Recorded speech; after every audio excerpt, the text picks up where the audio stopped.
त्याच्यावर त्यांनी बोलावं आता.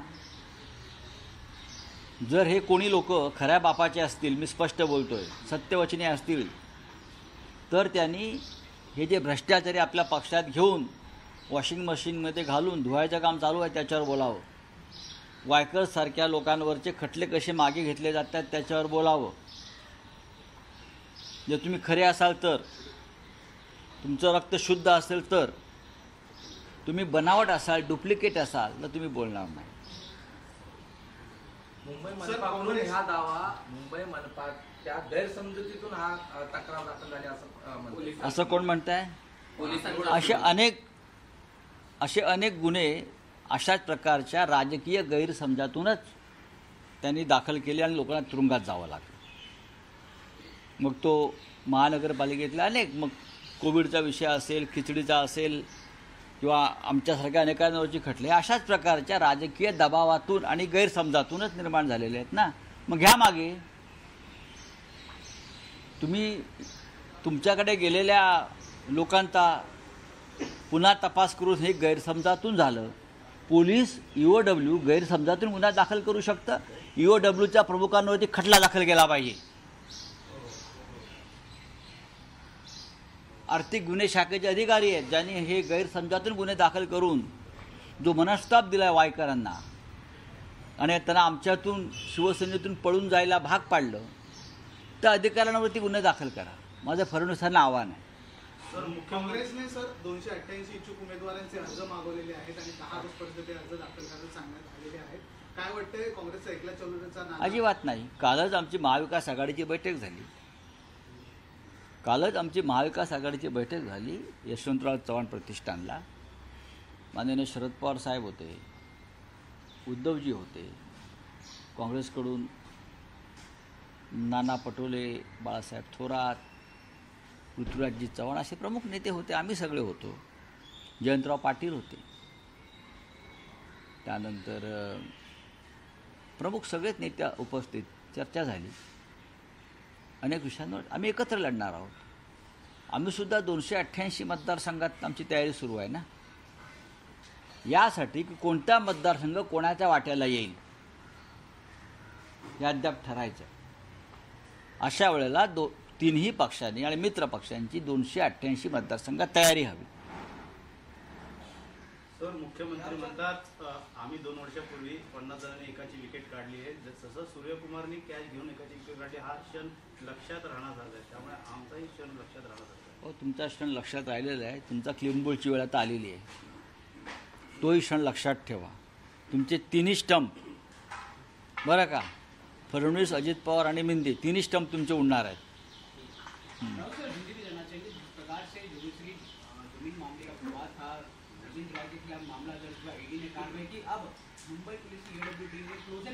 वो शेड्यूल ऑफेंस को रद्द कर दिया क्योंकि ईडी को आसान हो जाए. उसका मतलब है. और ये बोल रहा है EOW की, क्या बोल रहा है, गलत फहमी से हमने ये FIR लॉन्च किया था. भाई, ये कौन सी गलत फहमी EOW कर रही है? तो जो गलत फहमी से जो ये FIR लॉन्च किया था, वो जो अधिकारी है EOW के चीफ है, उसके खिलाफ FIR लॉन्च करो आप. आपने एक ऐसे व्यक्ति को मजबूर किया पार्टी छोड़ने को आफ्टर दिस FIR. डर के मारे वो डर गए बेचारे, वो डर गए. अपने आप को टाइगर समझता था लेकिन डर गया. तो जो अधिकारी है, अफसर है EOW का, उसके ऊपर आप कानूनी कार्रवाई होनी चाहिए. उसका मतलब है आप लोग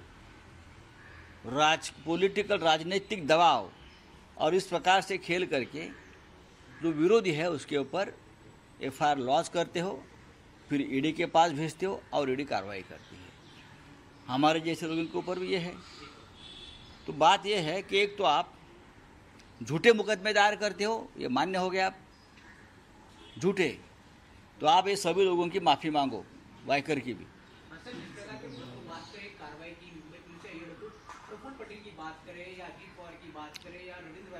अभी जब ऐसा है कि हमारे जैसे लोगों ने पार्टी छोड़ी नहीं, हम जेल में गए, हम दबाव में नहीं आए, हम वफादार रहे हमारे पार्टी और नेता के साथ, तो हमको जेल में भेजा दिया. हमारा घर ज़मीन पूरा जब्त कर दिया। अगर हम पार्टी छोड़ देते दबाव में आकर उनके बीजेपी के, तो हमारी भी छुटकाव हो जाती, हमारी ज़मीन घर सब छोड़ देते। प्रफुल्ल पटेल का छोड़ दिया, अजित पवार का छोड़ दिया, हाँ, वायकर छूट गए। लेकिन हम लड़ेंगे जब हमारी सरकार आएंगी, तो ये गलतफहमी क्या थी उनकी इंक्वायरी होगी। सर, लालू प्रसाद यादव कहते हैं कि दिल्ली की जो केंद्र की सरकार है वो डगमगा जाएगी और आने वाले पिछले 1 महीने में सरकार गिर जाएगी। उनके इस बयान को आप किस तरह से देख रहे हैं? लालू प्रसाद मैं बहुत गंभीरता से देख रहा हूँ। क्या आपको लगता है सरकार गिर जाएगी? ये सरकार नहीं चलेगी, हम पहले भी बोल चुके हैं, ये सरकार नहीं चलेगी। राहुल गांधी जी के नेतृत्व में जो तूफान आज भी चल रहा है, जो घटना घट रही है देश में, जिस तरह से मिस्टर नायडू, नीतीश कुमार की पार्टी मन ही मन में अस्वस्थ है, मोदी जी ने बहुमत गंवाया है, अब तो वैशाखी के ऊपर बैठे हैं, ये सरकार नहीं चलेगी। मुझे पूरा विश्वास है लालू जी ने जो कहा है वो ठीक कहा है। सर, हाथरस कांड की बात करते हैं, राहुल गांधी जाके उनके पीड़ितों से मिलते हैं, लेकिन अब तक बीजेपी के वरिष्ठ नेता कह जाकर मुलाकात नहीं कर रहे। हालांकि राहुल गांधी जहाँ पीड़ा है, सवाल खड़ा करते हैं। जहाँ पीड़ा है, जहाँ संकट है, वहाँ बीजेपी के नेता, प्रधानमंत्री, गृह मंत्री कभी जाते नहीं। राहुल गांधी और हम सब लोग जाते हैं, वेदना समझ लेते हैं, पीड़ा समझ लेते हैं।